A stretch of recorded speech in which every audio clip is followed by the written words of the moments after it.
अल्मोड़ा में मनाया गया आजादी का अमृत महोत्सव। विधानसभा उपाध्यक्ष ने किया कार्यक्रम का शुभारंभ। इस दौरान बलिदानियों को किया गया याद।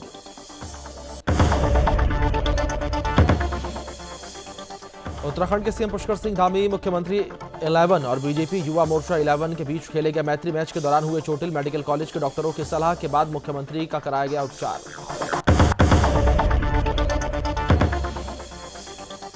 बीजेपी की विजय संकल्प रथ पहुंचे धारचूला तहसील। विजय संकल्प रथ में सांसद, शिक्षा मंत्री हुए शामिल। रैली में बीजेपी की उपलब्धियों को गिनाया गया।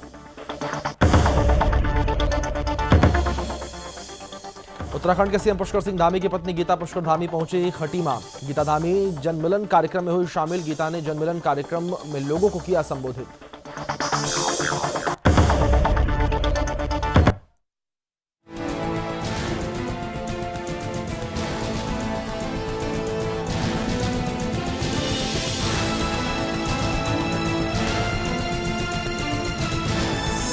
आप देख रहे हैं सुदर्शन न्यूज।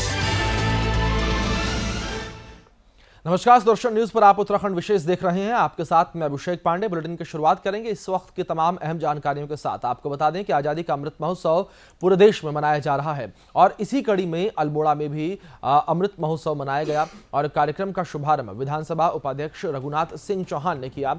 और विधानसभा उपाध्यक्ष ने कहा कि पूरा देश अपनी आजादी के महोत्सव को मना रहा है। उन्होंने कहा कि देश की आजादी हमें हजारों लोगों की शहादत के बाद मिली है।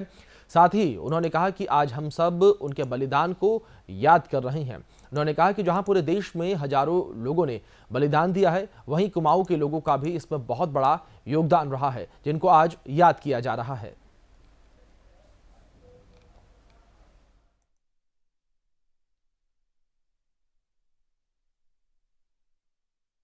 आज़ादी का अमृत महोत्सव भारत आज़ादी के 75वें वर्षगांठ मनाने जा रहा है।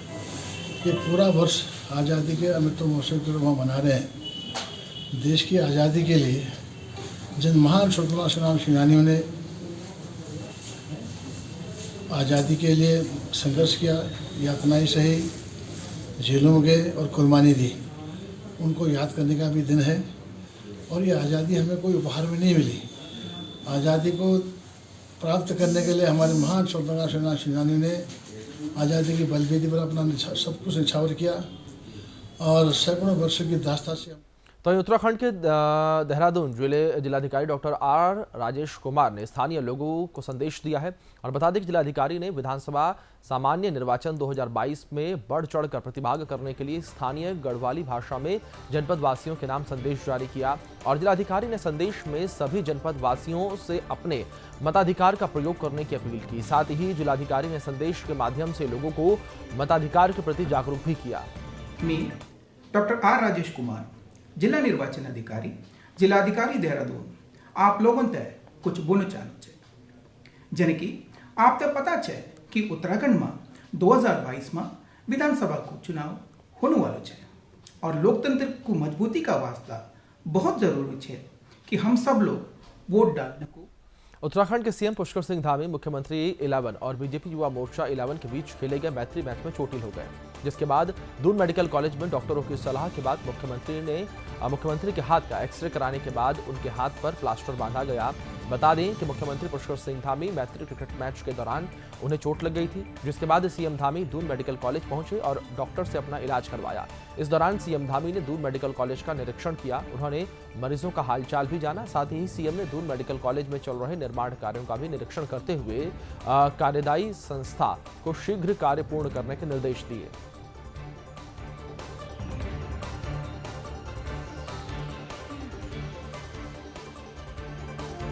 उनके हाथ में फोर्थ फिंगर के बेस पे हेयरलाइन फ्रैक्चर है। स्वेलिंग काफ़ी ज़्यादा थी, उनको डायबिटीज़ है, कंट्रोल्ड है, तो प्लास्टर, कच्चा प्लास्टर दिया गया है। हफ्ते भर बाद स्वेलिंग कम होने पे उसको पक्का कर दिया जाएगा। 4 वीक के बाद प्लास्टर हटा के थेरेपी शुरू कराएंगे। By 2 months 2.5 months he should be fully functional. X-ray हुआ है तो उसमें फ्रैक्चर निकला, डॉक्टरों ने प्लास्टर कर दिया और कह रहे हैं कि 4 हफ्ते तक जो है प्लास्टर रहेगा। कोई छोटी चोट है। तो वहीं विधानसभा चुनाव को लेकर सभी राजनीतिक पार्टियों ने कमर कस ली है। इसी कड़ी में बीजेपी की विजय संकल्प यात्रा आगामी 23 दिसंबर को अल्मोड़ा पहुंचेगी और बीजेपी के जिलाध्यक्ष रवि रौतेला ने कहा है कि 23 से 27 दिसंबर तक भाजपा की विजय संकल्प यात्रा अल्मोड़ा जिले की 6 विधानसभाओं से होकर प्रस्थान करेगी। बीजेपी की विजय संकल्प यात्रा में उत्तराखंड मुख्यमंत्री पुष्कर सिंह धामी, पूर्व मुख्यमंत्री त्रिवेंद्र सिंह रावत, सांसद, कैबिनेट मंत्री विजय संकल्प यात्रा में शामिल होंगे और विजय संकल्प यात्रा 23 दिसंबर को अल्मोड़ा जिले के जागेश्वर विधानसभा पहुंचेगी। इसके बाद लमगड़ा, अल्मोड़ा, जागेश्वर धाम और सोमेश्वर, कोशी, द्वारहाट, चौखुटिया, सल्ट विधानसभा होते हुए मछोड़ पहुंचेगी और विजय संकल्प यात्रा में रैली और जनसभाओं के कार्यक्रम का आयोजन भी किया जाएगा। यात्रा में बीजेपी के दिग्गज नेतागण केंद्र और राज्य सरकार की उपलब्धियों के बारे में लोगों को जानकारी देंगे। बता दें कि आगामी 2022 विधानसभा चुनाव को देखते हुए भाजपा मतदाताओं को जागरूक करने की कोशिश कर रही है।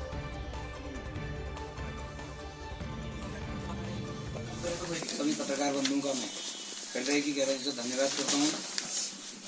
आज इस प्रेस वार्ता को करने कर रही है और 27 तारीख को दिसंबर को इस जनपद से वो नैनीताल जनपद की ओर निकलेगी। ये भारतीय जनता पार्टी की जो तैयारियां हैं वो बहुत जबरदस्त तरीके से हैं। भारतीय जनता पार्टी की जो सरकार है उसके द्वारा जो केंद्रीय नेतृत्व और प्रदेश नेतृत्व द्वारा लागू के माध्यम से हमारे नेतागण करेंगे।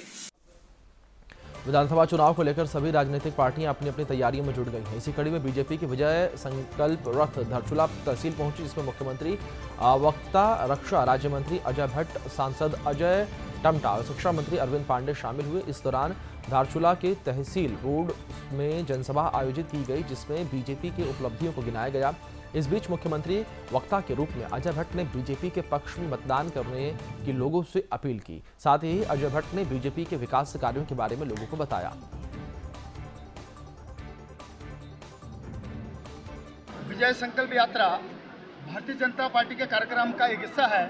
पूरे प्रदेश में और केंद्र में भारतीय जनता पार्टी के जो कार्य किए गए हैं उसके निमित्त हम जनता तक ये मैसेज पहुंचा रहे हैं और इस आशा के साथ कि विजय को लेकर संकल्प करें।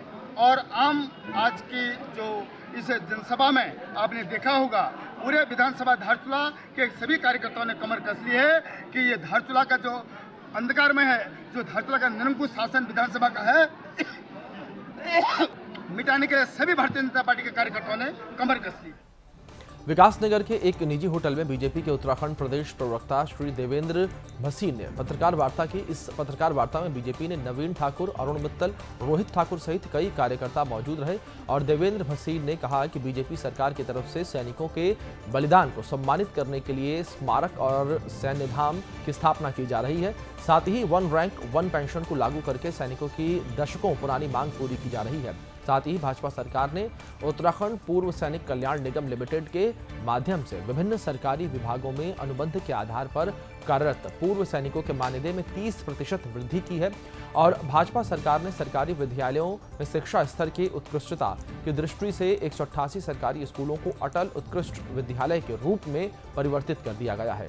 उन्होंने कहा कि सरकार की तरफ से 431 प्रारंभिक और 16 माध्यमिक स्तर के विद्यालयों का निर्माण कराया गया है और भाजपा के प्रदेश प्रवक्ता ने कांग्रेस पर कटाक्ष करते हुए कहा कि कांग्रेस की नीति हमेशा देश के विरोध में रही है। आगामी 2022 उत्तराखंड में विधानसभा चुनाव होने हैं। Bharatiya Janata party double engine की सरकार की तरफ से किए गए कार्यों को लेकर जनता के बीच जाएगी।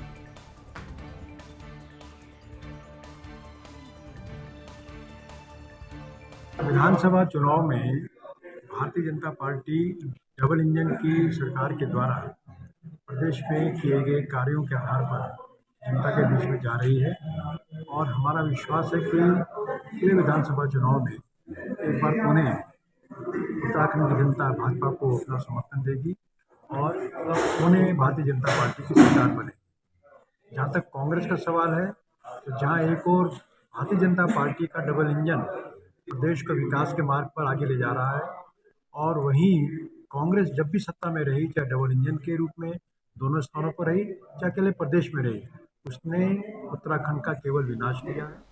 तो जनपद उधम सिंह नगर के नानकमत्ता में गुरुद्वारा प्रबंधक कमेटी ने चुनाव को लेकर तैयारियां शुरू कर दी हैं और नानकमत्ता गुरुद्वारा प्रबंधक कमेटी के प्रधान सेवा सिंह ने कहा कि कमेटी की कार्यकाल पूरा हो रहा है और उसी को लेकर हमने प्रशासन के निवेदन किया था कि अपनी मौजूदगी में चुनाव प्रक्रिया संपन्न करवाएं। साथ ही उन्होंने कहा कि इसी को लेकर कमेटी के ही कुछ पदाधिकारियों ने हाईकोर्ट में आपत्ति दर्ज करवाई थी। जिसको लेकर अब हाईकोर्ट ने आदेश जारी करते हुए जिलाधिकारी को 4 हफ्ते में चुनाव संपन्न करवाने की बात कही है। इस पर प्रधान सेवा सिंह ने कहा है कि चुनाव की प्रक्रिया शुरू कर दी गई है और मिले आदेश के अनुसार ही चुनाव किया जाएगा और संपन्न करवाया जाएगा। तब तक पुरानी कमेटी ही गुरुद्वारे की देखरेख और कार्यभार देखेगी।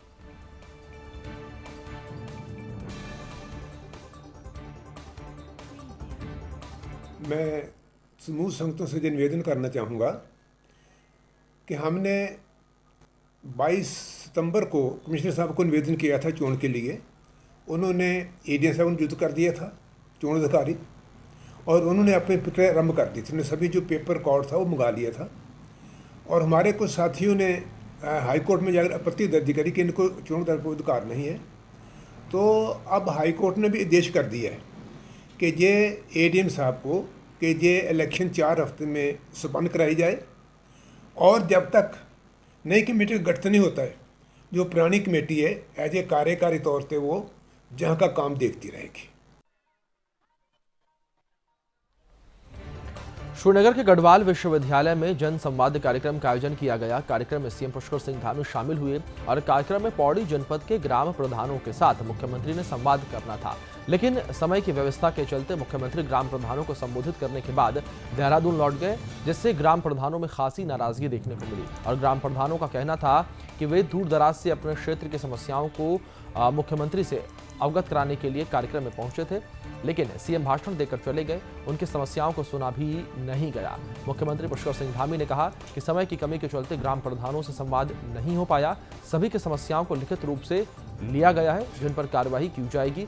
वहीं आम आदमी पार्टी के जिला अध्यक्ष गजेंद्र चौहान ने कहा है कि उत्तराखंड के मुख्यमंत्री ने जल्दबाजी में ग्राम प्रधानों की समस्याओं का समाधान नहीं किया।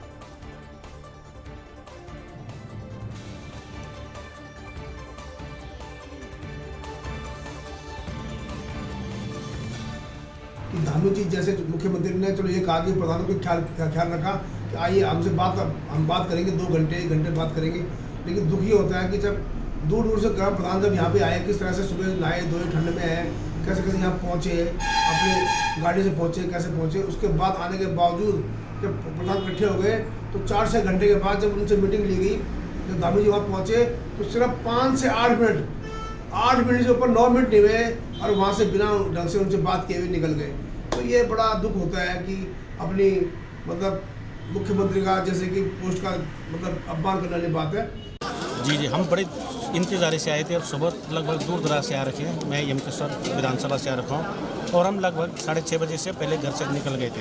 यही हमारे बीच उत्सुकता थी कि माननीय मुख्यमंत्री जी हमें सम्मानित करेंगे, हमारे लिए गौरव का पल था और हम इसी इरादे से आए थे, लेकिन माननीय मुख्यमंत्री जी हमें आधे में धन्यवाद देकर चले गए। मुख्यमंत्री जी को लिखिए दे दिया, समस्या बताने का टाइम कितना था, मुख्यमंत्री टाइम भी बहुत कम दिया।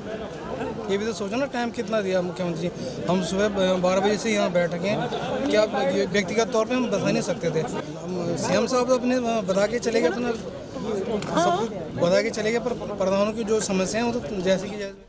वहीं पर्यटन मंत्री सतपाल महाराज सरोवर नगरी नैनीताल पहुंचे, जहां पर पर्यटन मंत्री सतपाल महाराज बीजेपी कार्यकर्ताओं ने उनका जोरदार स्वागत किया।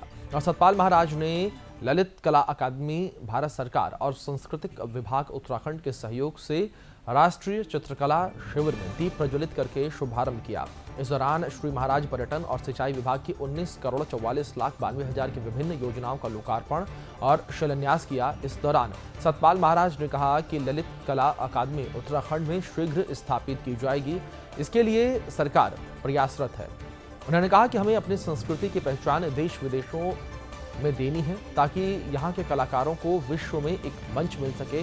और श्री महाराज ने कहा कि उत्तराखंड एक सांस्कृतिक हब है, हमें अपनी संस्कृति को ज़्यादा से ज़्यादा बढ़ावा देना है ताकि हमारे कलाकार अपनी पहचान के साथ साथ हमारी संस्कृति का परचम पूरी दुनिया में फहरा सकें।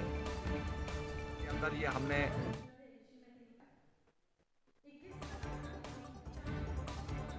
19,44,92,000 के अंदर ये हमने बहुत से कामों का लोकार्पण किया है और आगे भविष्य में हमारा ये प्रयास होगा कि माननीय मुख्यमंत्री जी से भूमि प्राप्त करने के बाद हम यहाँ उत्तराखंड में ललित कला अकेडमी को स्थापित करें ताकि यहाँ के कलाकारों को आगे बढ़ने का सौभाग्य मिले और उनकी जो प्रतिभा है वो आगे प्रकट हो।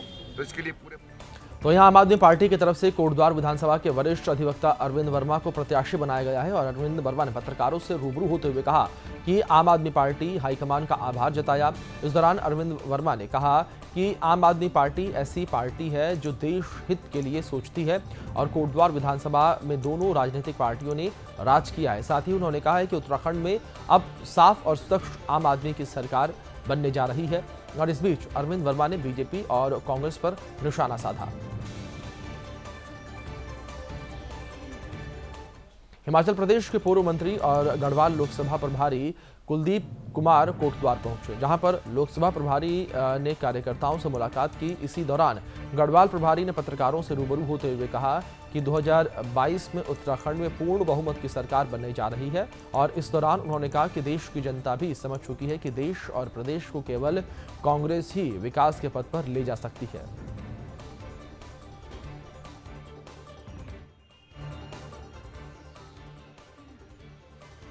उत्तराखंड और हिमाचल का जोग्राफिकली भौगोलिक स्थिति एक जैसी है, हमारा कल्चर एक जैसा है और एक जैसी परिस्थितियां हैं। तो हमारे लोग जो है बड़े, क्योंकि देवभूमि है, धार्मिक लोग हैं, सच्चे पक्के लोग होते हैं और हम ये प्रपंच नहीं, नौटंकीबाजों को नहीं पसंद करते। जैसा ठगा गया था पिछले चुनावों में भारतीय जनता पार्टी के लोगों ने, बाद में इन्होंने कह दिया ये जुमले हैं। अब ये लोग इन जुमलों से तंग आ गए हैं। महंगाई जो है उसने कमर तोड़ के रख दी है, हर घर की, हर परिवार की कमर तोड़ के रख दी है।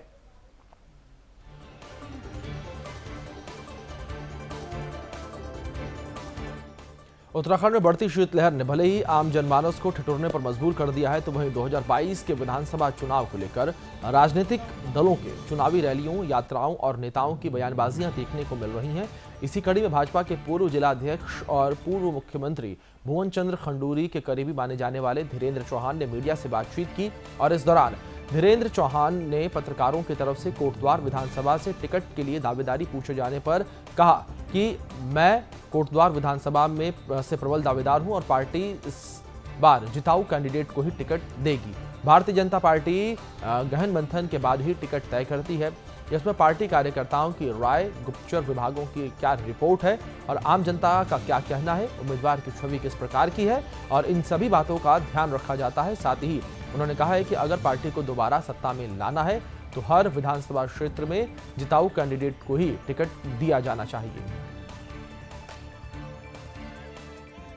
नहीं, देखिए, हम लोग भारतीय जनता पार्टी के कार्यकर्ता हैं, पदाधिकारी हैं।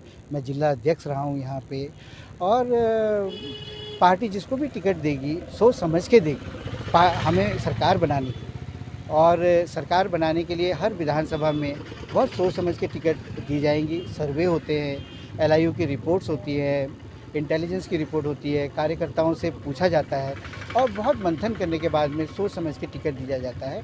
जो जिताऊ होता है उसको टिकट मिलती है और पब्लिक में उसकी कैसी इमेज है, कैसा है, सब चीज़ें देखी जाती हैं। मुझे पूरा विश्वास है कि पार्टी सोच समझ के टिकट देगी और जिसको भी टिकट देगी हम पार्टी के लिए काम करेंगे। उत्तराखंड के सीएम पुष्कर सिंह धामी की पत्नी गीता पुष्कर धामी खटीमा पहुंची, जहां पर लोगों ने गीता धामी का जोरदार स्वागत किया। वहीं गीता धामी जन मिलन कार्यक्रम में शामिल हुई। इस दौरान गीता धामी ने जन मिलन कार्यक्रम में लोगों को संबोधित करते हुए कहा कि पूरा उत्तराखंड धामी के नेतृत्व में विकास से सरोवर है। और साथ ही गीता धामी ने कहा कि भारत के प्रधानमंत्री मोदी की तरफ से फ्री वैक्सीन लगाने का काम किया गया है और दूसरे देशों को वैक्सीन देने का काम किया है, जो कि ऐतिहासिक कदम है। ग्राम सभा मिलैया में भारतीय जनता पार्टी की और माननीय प्रधानमंत्री जी आदरणीय मोदी जी के नेतृत्व में जो सरकार कार्य कर रही है, भारतीय जनता पार्टी की रीतियों और नीतियों से प्रभावित होकर के और हमारे प्रदेश के माननीय मुख्यमंत्री जी के कार्यों से प्रभावित होकर के हमारे ग्रामवासियों में अनेकों सैकड़ों महिलाओं ने जो है भारतीय जनता पार्टी की सदस्यता ली है और सभी ने इस बार युवा नेतृत्व, युवा सरकार, 60 के पार का जो नारा दिया है और 60 के पार के लक्ष्य को भारतीय जनता पार्टी जो है पूरा करने जा रही है, लक्ष्य को प्राप्त करने जा रही है। मोदी जी को जिताएंगे, धामी को बनाएंगे। हम सहयोग करते हैं, सब जनता पूरी निवासी हम उन्हीं को जिताएंगे और हम सहयोग करते हैं। काशीपुर में बार एसोसिएशन के चुनाव की नामांकन प्रक्रिया शुरू हो गई है। बता दें कि बार एसोसिएशन के चुनाव 24 दिसंबर को होने जा रहे हैं और नामांकन प्रक्रिया 10 बजे से शुरू हो गई है। और आपको यह भी बता दें कि विभिन्न पदों पर 10 लोगों ने नामांकन कराया है और मुख्य चुनाव अधिकारी ने कहा है कि उपाध्यक्ष पद पर संजय रोहिला, कोषाध्यक्ष पद पर एडवोकेट देवेंद्र पाल और अरविंद सिंह एडवोकेट और पुस्तकालय अध्यक्ष पद पर कैलाश बिष्ट, आय व्यय निरीक्षक पद पर संतोष श्रीवास्तव, साथ ही 3 अधिवक्ताओं ने नामांकन दाखिल किया है और 36 प्रत्याशियों के नामांकन आए हैं, जिसमें अध्यक्ष पद पर संजय चौधरी, गिरिजेश खुलबे, अवधेश चौबे के नाम आए हैं। इसके बाद नामांकन पत्रों की जांच प्रक्रिया शुरू होगी और अंतिम प्रत्याशियों की सूची नोटिस बोर्ड पर लगा दी जाएगी और 24 दिसंबर को काशीपुर बार एसोसिएशन के वोट डाले जाएंगे। साथ ही उसी दिन देर शाम तक चुनावों के परिणामों का ऐलान भी किया जाएगा। बार एसोसिएशन का चुनाव 24 दिसंबर को तय है। इसमें आज नामांकन करने की आखिरी तिथि थी। इसमें हमें प्राप्त नामांकन के अनुसार अध्यक्ष पद पर 3, 2 उपाध्यक्ष, 2 सचिव, 3 उपसचिव, 5 कोषाध्यक्ष, 2 पुस्तकालय अध्यक्ष, 4 आय व्यय निरीक्षक और 11 पदों पर कार्यकारिणी सदस्यों के आवेदन हमें प्राप्त हुए। जसपुर में पिछले काफी लंबे समय से ग्रामीण क्षेत्रों में गुलदार दिखाई देने से लोगों में दहशत है। बीते दिनों में कई लोग गुलदार के हमले से घायल हुए हैं। बता दें कि अब वन्य जीवों ने अपना रुख रिहायशी इलाकों की ओर कर लिया है। दरअसल जशपुर के पंजाबी कॉलोनी में एक गुलदार घूमता हुआ दिखाई दिया, जो एक सीसीटीवी कैमरे में कैद हो गया। आपको बता दें कि जो इस वक्त सोशल मीडिया पर खूब वायरल हो रहा है, वहीं इस मामले की सूचना वन क्षेत्र अधिकारी को दी गई है और अब इस क्षेत्र में कैमरा लगाकर निगरानी की जा रही है। साथ ही गश्ती जो है वो भी दलों की बढ़ा दी गई है।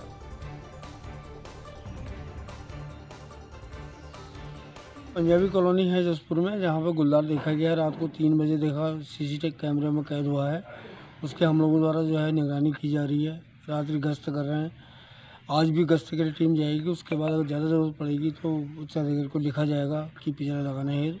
जैसे लोगों की मांग है कि पिंजरा लगाइए और जो है उस गुलदार को पकड़िए। अभी 1-2 दिन कैमरा ट्रैप लगा के हम लोग उसको चेक करते हैं। चेक करने के बाद अगर वो आता है तो हम जो अधिकारियों को लिख के देंगे पिंजरा लगाने का, और नहीं तो फिर देख लेंगे जैसा भी होगा। तो इस चीज़ मौके पर संभाली जाएगी।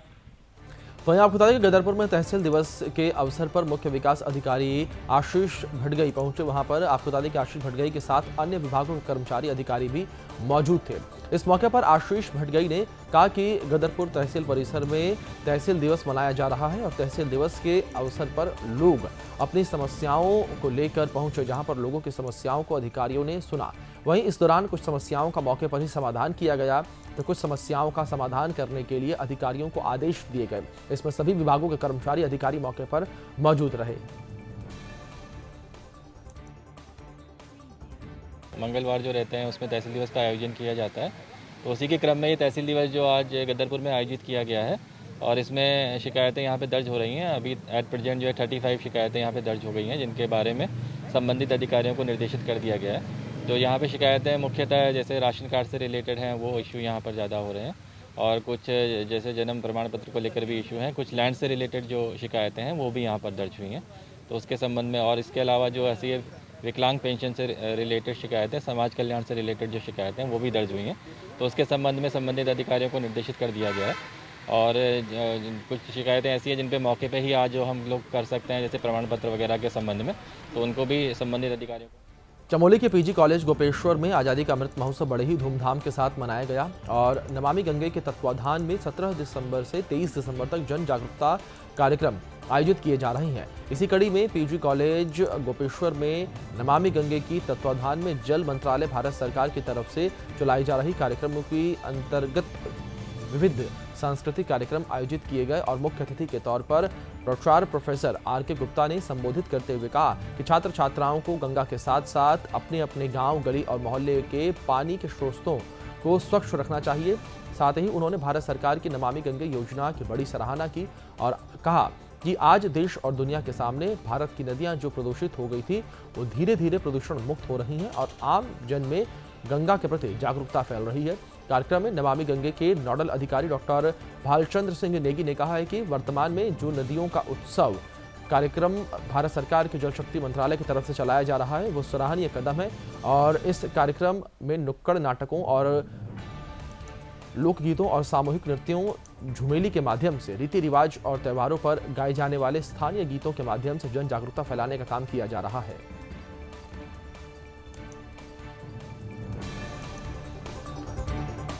उत्तराखंड के राज्यपाल महामहिम गुरमीत सिंह एक दिवसीय दौरे पर चंपावत जनपद के सीमांत क्षेत्र बनबसा पहुंचे, जहां पर महामहिम ने बनबसा स्थित NHPC गेस्ट हाउस में स्थानीय प्रशासनिक अधिकारियों के साथ मीटिंग कर सीमांत क्षेत्र की स्थिति का जायजा लिया और इस मीटिंग में बनबास आर्मी कैंप के ऑफिसर्स भी मौजूद रहे। राज्यपाल ने सभी वरिष्ठ अधिकारियों जनपद में संचालित विभिन्न विकास कार्यों और गतिविधियों और स्वास्थ्य व्यवस्थाओं के बारे में सभी से जानकारी ली। साथ ही गुरमीत सिंह ने कहा कि सभी अपनी अपनी ऊर्जा और पोटेंशियल का प्रयोग करें। इतना ही नहीं, उन्होंने कहा कि जनपद की जनता के लिए स्तरों को सुधारें। राज्यपाल ने कहा कि चंपावत जिला एक सीमांत जनपद होने के साथ ही यहाँ की भौगोलिक परिस्थितियों को अपने आप में अलग है। यहाँ पर सड़क कनेक्टिविटी के साथ ही संचार माध्यमों को बेहतर करना आवश्यक है और इस क्षेत्र में कार्य किया जाना जरूरी है।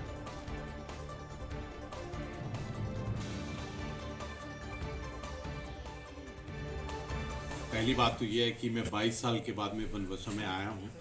96 से 99 तक यहाँ मैंने पलटन कमांड की थी और चंपावत और बनबसा और आसपास के जो इलाके हैं टनकपुर, खटीमा, नानक माता, इससे बहुत अलग प्यार रहा है और यहाँ पर जो सीखा है, जहाँ पर पूरे जितने भी लोग यहाँ के हैं इनके साथ में बहुत डीपली इंटरेक्ट किया था। और मैं आपको बताना चाहता हूँ कि 99 से लेकर आज तक 22 साल हो गए हैं, अभी भी मैं 10-15 फैमिलीज हैं जिनके साथ में कांटेक्ट में रहा हूँ। तो आप इस चीज़ का ज्ञान कर सकते हैं कि किस गहराई से मैं इस इलाके से जुड़ा हुआ हूँ। बीजेपी के नेता गिरीश कोटनाला अल्मोड़ा पहुंचे, जहां पर बीजेपी नेता ने विकास खंड सल्ट के भौंडंडा में सुप्रसिद्ध मां भौना देवी मंदिर में विधिवत पूजा अर्चना की। आपको बता दें कि गिरीश कोटनाला का कहना है कि मुझे मां भौना देवी मंदिर में आने का सौभाग्य प्राप्त हुआ है। इस दौरान बीजेपी नेता ने मां भौना देवी से सल्ट विधानसभा से टिकट की मनोकामना मांगी, साथ ही मां से आशीर्वाद लिया और मंदिर में पुजारी अर्जुन सिंह रावत ने कहा कि मां भौना देवी मंदिर में पूजा अर्चना करने वालों की मां हर मनोकामनाएं पूर्ण करती है।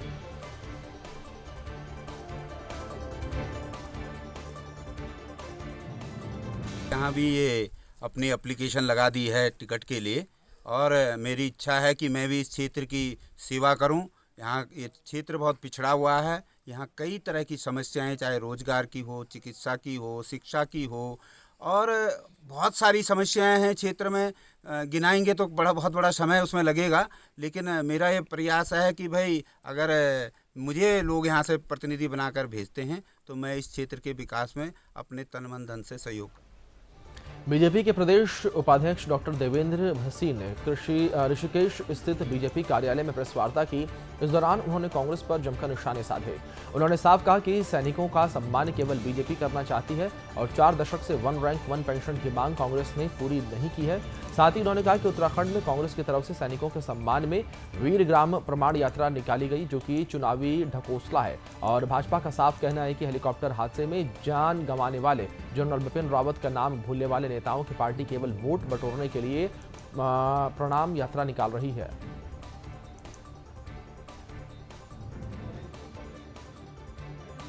कांग्रेस द्वारा दिखावे के लिए, सैनिकों के सम्मान के लिए जो यात्रा निकाली जा रही है वो केवल एक चुनावी शगुफा है, ढकोसला है। जबकि सच्चाई ये है कि कांग्रेस ने हमेशा सेना सैनिकों का अपमान किया है और ऐसे बहुत से प्रसंग हैं जो हमारे सामने हैं कि जब उन्होंने सैनिक अधिकारियों के प्रति भी अपमानजनक शब्दों का प्रयोग किया है। 1 रैंक 1 पेंशन को रोकने वाले, सेनाध्यक्ष को गुंडा कहने वाले और इसी प्रकार से जनरल मानिक शॉ की पेंशन में रुकावट डालने वाले और साथ ही अन्य प्रकार से सैन्य विरोधी काम करने वाले कांग्रेस के नेता जो कांग्रेस सम्मान, सैनिक सम्मान की बात करते हैं, तो अपने आप में ये क्रूर मजाक लगता है। लेकिन ये भी सच है कि उत्तराखंड के पूर्व सैनिक कांग्रेस के किसी ऐसे दिखावे में छलावे में आने वाले नहीं हैं। वे जानते हैं कि माननीय प्रधानमंत्री श्री नरेंद्र मोदी जी और भारतीय जनता पार्टी की केंद्र और प्रांत की सरकारें वो सैनिकों के हित, सम्मान और कल्याण के प्रति कटिबद्ध हैं। इसलिए वो भाजपा के साथ थे और आगे भी रहेंगे। चलिए फिलहाल बुलेटिन में इतना ही। तमाम बड़े अपडेट्स के लिए आप बने रहिए सुदर्शन न्यूज़ के साथ। धन्यवाद।